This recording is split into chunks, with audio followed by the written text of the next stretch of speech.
Hello students, welcome on YouTube channel Supernova Classes. Today we will discuss, आज जो हम discuss करते हैं वो हमारा टॉपिक है एनर्जी इन ए कैपेसिटर। जो हमारा कैपेसिटर था उसके अंदर हमें एनर्जी निकालनी है, कितनी एनर्जी स्टोर होती है। तो क्या है आज का हमारा topic, energy stored in a capacitor. Spherical capacitor इससे पहले वाले वीडियो में हम देख चुके, ठीक है। तो हमारा आज का टॉपिक है energy stored in a capacitor. संधारित्र में संचित ऊर्जा। संधारित्र में संचित ऊर्जा क्या होगा कि हमें क्या बताना है कि हमारे पास एक कैपेसिटर है, संधारित्र है। उस संधारित्र में जो एनर्जी स्टोर होगी वो एनर्जी स्टोर जो है कितनी आएगी, ठीक है, ये बताना है हमें। उसके लिए हमें ये पता होना चाहिए कि ये जो समांतर प्लेट संधारित्र है, अगर हम बात करते हैं किसकी, पैरेलल प्लेट कैपेसिटर की, ये तो पैरेलल प्लेट कैपेसिटर है, इस पर चार्ज प्लस और इस पर चार्ज माइनस, ठीक है। ये चार्ज है अभी पूरा आवेशित है। अब क्या करते हैं, अगर हम इसको क्या करते हैं, निरावेशित कर दें, मतलब ये जो प्लेट है इस पर कोई चार्ज नहीं है, इसको डिस्चार्जिंग कर दें, तो डिस्चार्जिंग करने पर हमें इसको चार्ज करने के लिए कोई बाहर से बैटरी लगानी होगी। इस तरह से हमने बैटरी देंगे, एक्सटर्नल सोर्स। जब बैटरी देंगे तो क्या होगा कि बैटरी जो है इससे इलेक्ट्रॉन निकलेंगे और इलेक्ट्रॉन निकलकर इस प्लेट को क्या करने लगेंगे, चार्ज करने लगेंगे। जैसे इलेक्ट्रॉन निकलेंगे तो एक तो इलेक्ट्रॉन निकलेगा नहीं, इलेक्ट्रॉन निकलेंगे कई सारे। जैसे इलेक्ट्रॉन जाएंगे तो उन्हें रास्ते में और इलेक्ट्रॉन मिलेंगे। इलेक्ट्रॉन पर नेगेटिव चार्ज, दूसरे इलेक्ट्रॉन पर भी नेगेटिव चार्ज, तो नेगेटिव चार्ज के कारण वो क्या करेंगे, एक दूसरे को रिपेल करते हैं। जब वे रिपेल करेंगे एक दूसरे को तो क्या करना पड़ेगा, हमें उसे कैपेसिटर तक पहुंचाने के लिए कुछ वर्क करना पड़ेगा। और वो वर्क क्या कहलाता है, हमारे पास किसके रूप में स्टोर हो जाता है इस कैपेसिटर में, हमारे पास एनर्जी के रूप में। तो क्वेश्चन आएगा कि एनर्जी किस रूप में होती है, तो एनर्जी किस रूप में होती है, जो हम वर्क कराएंगे इस कैपेसिटर को चार्ज करने में। सेकेंड, कि इस कैपेसिटर में जो एनर्जी होगी वो कहाँ पर स्टोर होगी, तो ये क्वेश्चन पूछा जाएगा। तो जो समांतर प्लेट संधारित्र है, पैरेलल प्लेट कैपेसिटर, उसके अंदर जो एनर्जी स्टोर होगी वो प्लेटों के बीच इलेक्ट्रिक फील्ड के रूप में होती है। क्या कि जो समांतर प्लेट संधारित्र है, पैरेलल प्लेट कैपेसिटर है, वहां पर एनर्जी किस फॉर्म में स्टोर होगी और कहां पर स्टोर होगी, तो ये क्वेश्चन पूछा जाएगा। तो इसका आंसर है कि जो पैरेलल प्लेट कैपेसिटर है, समांतर प्लेट संधारित्र, उसमें जो एनर्जी होगी, ऊर्जा, वो प्लेटों के बीच उसके इलेक्ट्रिक फील्ड, वैद्युत क्षेत्र के रूप में क्या होती है, संचित होगी। अब हमने क्या किया कि कोई कैपेसिटर, कोई संधारित्र डिस्चार्ज था, डिस्चार्ज का मतलब निरावेशित, उसके पास कोई आवेश नहीं था, तो हमने उसे बैटरी से आवेश देना स्टार्ट किया। जैसे ही बैटरी से आवेश देना स्टार्ट करेंगे तो जैसे ही बैटरी चार्ज करेगी उसमें, तो एक किसी टाइम पर हमने मान लिया जो चार्ज है उसका Q और पोटेंशियल उसका V है, तो Q इज इक्वल टू कितना होगा, C। कितना होगा, Q is equal to CV। Q is equal to CV।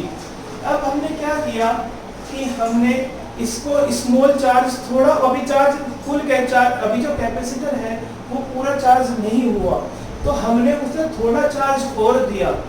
जैसे ही थोड़ा चार्ज और देंगे तो थोड़ा चार्ज कितना दिया हमने, वो dq। तो dq चार्ज देने पर, ठीक है, उसमें जो वर्क डन आएगा, स्मॉल वर्क डन, वो होगा small work done dw is equal to, इसका फॉर्मूला होता है vq, और q कैसा है, स्मॉल है, तो dw हो जाएगा v dq। तो हमें निकालना है, इसको टोटल चार्ज करना है, और टोटल चार्ज हमने मान लिया कितना लेता है, वो कैपिटल Q। तो total work done W is equal to, जो Q है हमें चार्ज करना है वो 0 से लेकर, और चार्ज कितना है उसके पास Q तक, और ये बन जाएगा v इंटू डी क्यू। 0 से q v डी क्यू। दोबारा समझो कि हमें जो चार्ज है यहाँ पर डिफरेंशिएशन किसके रेस्पेक्ट में हो रहा है, क्योंकि तो लिमिट आएगी चार्ज की, और चार्ज जब हमने स्टार्ट किया था उसे चार्ज करना तो वो डिस्चार्ज था पूरा, इस पर कोई भी चार्ज नहीं था। जब चार्ज नहीं था तो 0 से हमें चार्ज करना है और मैक्सिमम चार्ज कितना तक जाना है, कैपिटल क्यू तक। ये जो स्मॉल क्यू है ये इसके बीच में कहीं एक चार्ज है, जैसे कि ऐसा समझो ये प्लेट है, ठीक है, हमें इसे 5 कूलम, एक एग्जांपल के तौर पर बता रहा हूँ, हमें इसे 5 कूलम के चार्ज से ट्रांसफर करना है। ये 5 कूलम का चार्ज ले सकता है मैक्सिमम। तो हम क्या करेंगे, पहले 0 से स्टार्ट करते हैं, फिर 0.5 कूलम देंगे, फिर 1 देंगे, फिर 2 देंगे, 2.5, इस तरह से कहाँ तक पहुँचते हैं, 5 तक। तो ये जो 5 है ये मैक्सिमम, ये तो कैपिटल क्यू है, और इसके पॉइंट बीच में कोई भी एक पॉइंट ले लिया, ये स्मॉल क्यू चार्ज है, और जो 2.1 है आएगा इस 2 के बाद, यानी कि कितने का डिफरेंस, 0.1 का, वो है स्मॉल डी। ठीक है, वो क्या है, स्मॉल डी क्यू। तो जो वर्क डन होगा टोटल वो ही किसके फॉर्म में स्टोर हो जाएगा, उसकी एनर्जी की, इसकी फॉर्म में स्टोर हो जाएगा एनर्जी की। ठीक है, तो हमें W निकालना है पहले। तो W इज इक्वल टू कितना आएगा, Q इज इक्वल टू 0 से लेकर कहाँ तक, Q तक। V की वैल्यू यहाँ से निकालते हैं, V का फॉर्मूला जाएगा Q अपॉन C। तो ये बन गया Q upon C into D Q. यहाँ पर हम C चेंज नहीं करते, क्यों चेंज नहीं करते, क्योंकि जो हमने कैपेसिटर लिया है उस वो डिस्चार्ज हो या चार्ज हो, उसका जो कैपेसिटेंस है, उसकी जो धारिता है वो क्या रहेगी, सेम रहेगी। जैसे कि एक टंकी है, ठीक है, हमें टंकी को भरना है, टंकी, घर की टंकी बिल्कुल खाली है, ठीक है। अब घर की टंकी खाली है तो उसके मतलब उसके पास हम यहाँ पर कंपेयर करें उसकी, तो इसका मतलब चार्ज नहीं है। हमने नीचे से नल चलाया, नल चलाएंगे तो पानी जाने लगेगा, धीरे धीरे पानी जाएगा, जैसे ही पानी चलता चला जाएगा तो टंकी भरती चली जाएगी, लेकिन उसकी कुछ कैपेसिटी होगी। वो टंकी अगर 500 लीटर की है, ठीक है, 500 लीटर की, तो वो 5 की ही रहेगी, उसका साइज चेंज नहीं होने का। तो यहाँ पर C चेंज नहीं होने का, यानी कि जो उसकी कैपेसिटी है वो C क्या रहेगा, सेम। ठीक है, तो ये आएगा Q upon C D Q. किसके रेस्पेक्ट में करना है, Q के। 1 अपॉन C बाहर आ जाएगा, Q की वैल्यू 0 से लेकर कैपिटल Q, और ये बन जाएगा Q into D, Q into D Q. अब ये जो इंटीग्रेशन है वो हम पढ़ चुके हैं कि जो इंटीग्रेशन होता है किसका, x इंटू डी एक्स का। अगर हमें इंटीग्रेशन करना है x की power n into D x का, तो इसका फॉर्मूला होता है इसकी पावर में 1 ऐड कर देंगे और उतने से ही क्या कर देते हैं, डिवाइड, उतने से ही क्या कर देंगे, डिवाइड। या फिर x की पावर 1 लिख रहा है dx, तो x की पावर 1 प्लस 1 अपॉन 1 प्लस 1। ऐसे यहाँ पर q की पावर 1 है तो ये बन जाएगा W is equal to 1 upon C, कितना बन गया, q की पावर 1, 1 प्लस 1 2 अपॉन 2, और 0 से लेकर कहाँ तक, कैपिटल Q तक। ठीक है, तो ये जाएगा W is equal to 1 upon C, 2C, 2 भी बाहर आ जाएगा। अब पहले लगते हैं अपर लिमिट स्मॉल q की जगह capital Q square minus lower limit 0 का स्क्वायर, 0 ही आएगा। तो W आ जाएगा Q square by 2C। This energy, this work done is stored in the form of energy। ये जो वर्क डन है किसकी फॉर्म में स्टोर हो जाएगा, एनर्जी के। तो U का वैल्यू आ जाएगी half Q square by C, U is equal to half Q square by C। ठीक है, तो ये पोटेंशियल है, ये एनर्जी है जो प्लेटों के बीच क्या रहती है, स्टोर रहेगी। अभी हमारे पास एक और फॉर्मूला है, कौन सा है, since Q is equal to formula होता है CB, Q की वैल्यू CB, तो ये आ जाएगा U is equal to half Q square by C, Q की वैल्यू CB, तो इसका स्क्वायर अपॉन C, एक C कट जाएगा, U हो जाएगा हाफ CB स्क्वायर। तो तो U कितना आ जाएगा हाफ CV²। तो हमारे पास क्या है एनर्जी है, जो एनर्जी जो प्लेट है उनके बीच में स्टोर्ड होगी U = हाफ CV²। अब यहाँ पर जो भी कैपेसिटर होगा उसकी हमें C पता होता है कि उसकी कैपेसिटी कितनी है, उसकी धारिता कितनी है, और V क्या है पोटेंशियल। तो जो हम पोटेंशियल अप्लाई करते हैं वो भी हमें पता होगा, तो हम उसकी एनर्जी निकाल सकते हैं। U = half CV²।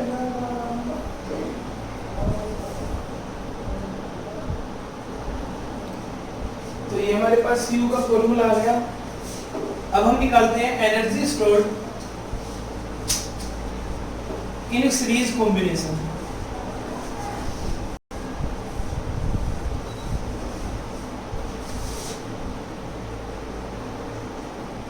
Energy stored in series combination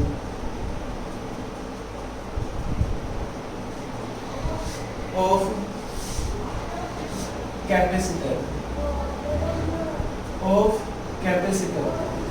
संधारित्र के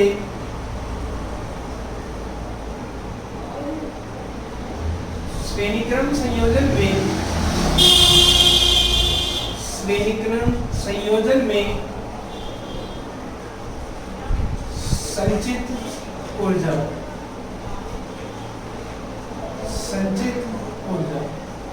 ठीक है,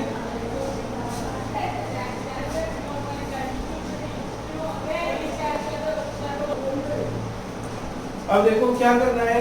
हमने कंसीडर किया कि जो कैपेसिटर है एन कैपेसिटर वो सीरीज में कनेक्ट है। ये हम पढ़ चुके हैं सीरीज में किस तरह से कनेक्ट होंगे, इस तरह से C1 C2 C3 C4 dash Cn, C1 C2 C3 C4 dash. ये किस में कनेक्ट है सीरीज में। जब ये सीरीज में कनेक्ट है तो टोटल एनर्जी निकालने कितनी स्टोर्ड होगी। ठीक है, तो उसके लिए हम क्या करते हैं, हमने क्या कंसीडर किया कि जो सीरीज कॉम्बिनेशन है, सीरीज कॉम्बिनेशन में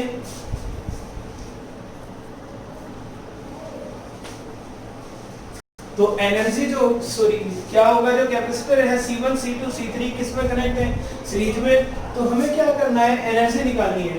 तो उसके लिए जो सीरीज कॉम्बिनेशन है उस सीरीज कॉम्बिनेशन में क्या सेम रहता है हमारे पास चार्ज। ठीक है, U का फॉर्मूला दो आए, हाफ Q²/C और एक आया हाफ CV²।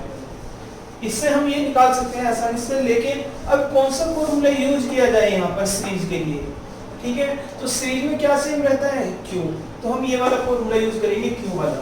तो U का फॉर्मूला क्या आएगा half Q²/C, half Q²/C। In series combination श्रेणीक्रम संयोजन में क्या होता है, जो तुल्य धारिता आएगी इक्विवेलेंट कैपेसिटेंस C वो होता है 1/C1 plus 1/C2 plus 1/C3 plus dash dash 1/Cn। तो ये बन जाएगा U = Q²/2 और 1/C, और 1/C को लिखेंगे 1/C1 plus 1/C2 plus 1/C3 plus dash dash 1/Cn। तो ये बन जाएगा U = हाफ Q², इसको लिख दिया Q²/C1 अलग अलग, half Q²/C2 plus half Q²/C3 dash dash dash half Q²/Cn। अब ये जो एनर्जी स्टोर्ड है ये पहले कैपेसिटर में है, ये किस में है दूसरे में, ये तीसरे में है। तो U जो बन जाएगा U वो बन जाएगा U1 plus U2 plus U3 plus dash dash कितना आ जाएगा U। तो ये एनर्जी स्टोर्ड होगी किस कॉम्बिनेशन में सीरीज में। इसी तरह से हम निकालते हैं किस में पैरेलल कॉम्बिनेशन में। तो नेक्स्ट जो टॉपिक बनता है हमारा वो बनता है कि energy stored in series combination की जगह पर क्या बन जाएगा पैरेलल कॉम्बिनेशन। अब निकालते हैं किस में पैरेलल कॉम्बिनेशन। ठीक है, यहाँ पर आ जाएगा समांतर क्रम में। समांतर संधारित्र के समांतर क्रम संयोजन में संचित ऊर्जा। अब की बार ये श्रेणी क्रम में न जुड़कर किस में जुड़ गए, पैरेलल। और पैरेलल कैसे जुड़ते हैं, इस तरह से C1 C2 C3 C4 Cn, इस तरह से, इसलिए कॉमन पोटेंस लिखे, ठीक है, C1 C2 इस तरह से। तो ये इस तरह से कनेक्ट हैं C1 C2 C3 dash dash dash. अब की बार जो पैरेलल कॉम्बिनेशन होता है हमारा, उसमें क्या सेम रहता है, पोटेंशियल। तो U का फॉर्मूला ये यूज करते हैं, U इक्वल टू का फॉर्मूला यूज करेंगे,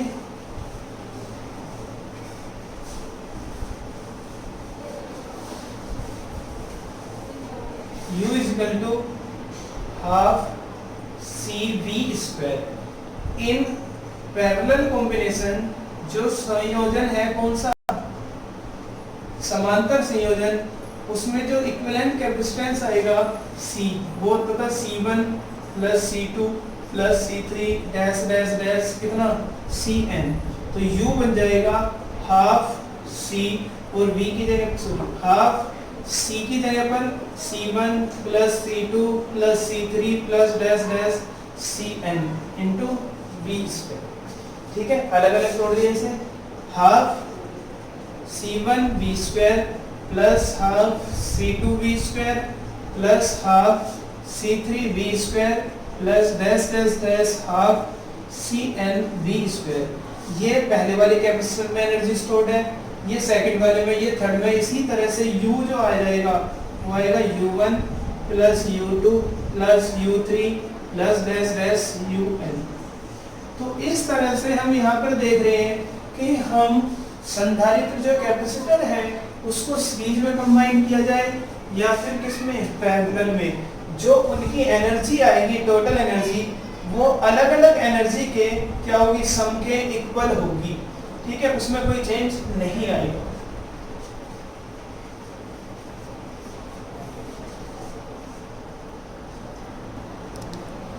ठीक है, तो ये टॉपिक समझ में आ गया होगा। उसके बाद नेक्स्ट टॉपिक स्टार्ट करते हैं इसी में, energy density in parallel plate capacitor. Most important topic है दोनों बोर्ड के बच्चों के लिए, यूपी भी सीबीएसई भी। Energy density in parallel plate capacitor. समांतर प्लेट संधारित्र में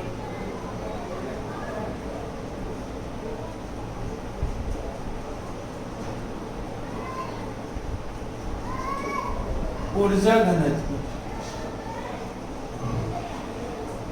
समांतर प्लेट संधारित्र में ऊर्जा घनत्व। सबसे पहले हम घनत्व डेंसिटी की बात करते हैं। डेंसिटी होती क्या है? अगर हम डेंसिटी की बात करते हैं मास डेंसिटी की, तो डेंसिटी होता है मास पर unit volume. Number of density की बात करें, ठीक है, डी नंबर ऑफ डेंसिटी की, तो ये होता है नंबर ऑफ एटम्स पर यूनिट वॉल्यूम। इसी तरह से हम यहाँ पर किसकी बात कर रहे हैं? एनर्जी डेंसिटी की। तो जो एनर्जी डेंसिटी होगी, the energy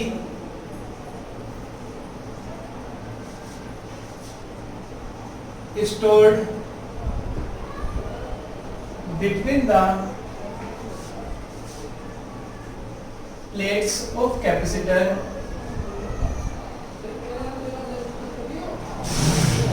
per unit volume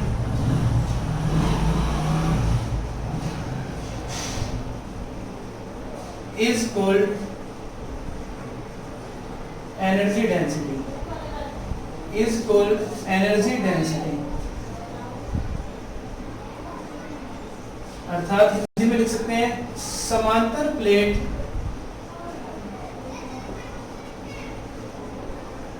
संधारित्र की प्लेटों के बीच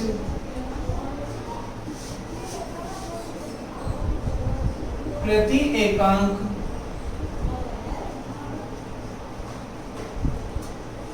आयतन में संचित ऊर्जा को ऊर्जा घनत्व कहते हैं। क्या कहते हैं? ऊर्जा घनत्व। अर्थात अगर हम मास डेंसिटी की बात करते हैं तो मास को डिवाइड कर देते हैं वॉल्यूम से, नंबर डेंसिटी की बात करते हैं नंबर ऑफ एटम को डिवाइड कर देते हैं वॉल्यूम से उसके, ठीक है। और इसी तरह से यहाँ पर एनर्जी डेंसिटी की बात करते हैं तो एनर्जी को डिवाइड कर देते हैं किससे? वॉल्यूम से। तो जो एनर्जी डेंसिटी होगी, जो एनर्जी थी टोटल वो कैपिटल यू थी, और जो पर यूनिट वॉल्यूम में होगी वो कितनी होगी? Small you.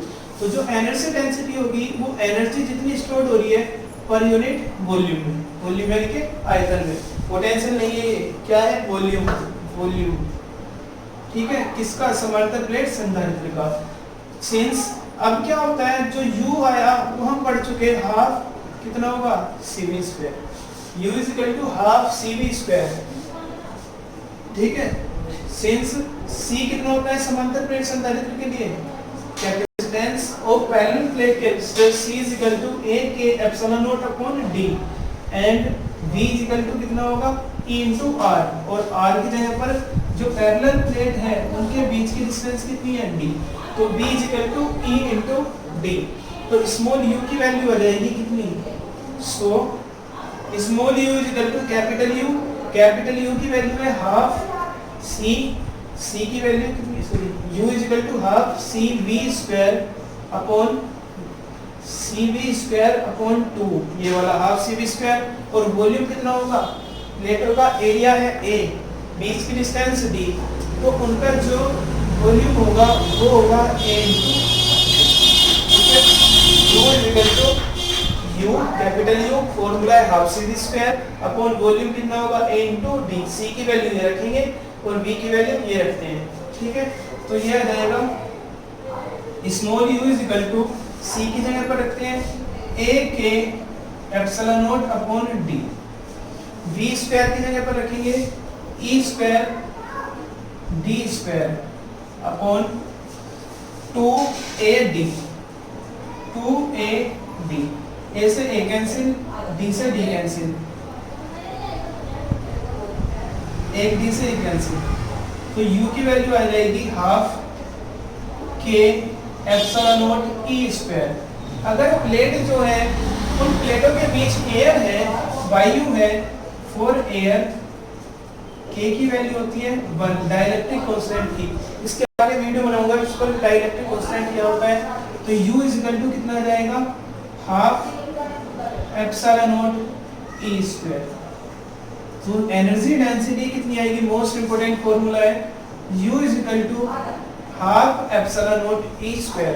तो जो समांतर प्लेट संधारित्र है उसके लिए पर यूनिट वॉल्यूम में जो एनर्जी होगी, मींस एनर्जी डेंसिटी, वो जो हमारे पास उसके बीच इलेक्ट्रिक फील्ड होगा उसके स्क्वायर पर क्या करती है? डिपेंड करती है। जैसे ही E बढ़ता है वैसे ही एनर्जी डेंसिटी बढ़ने लगती है, ठीक है। तो ये टॉपिक कंप्लीट हो गया। Thank you.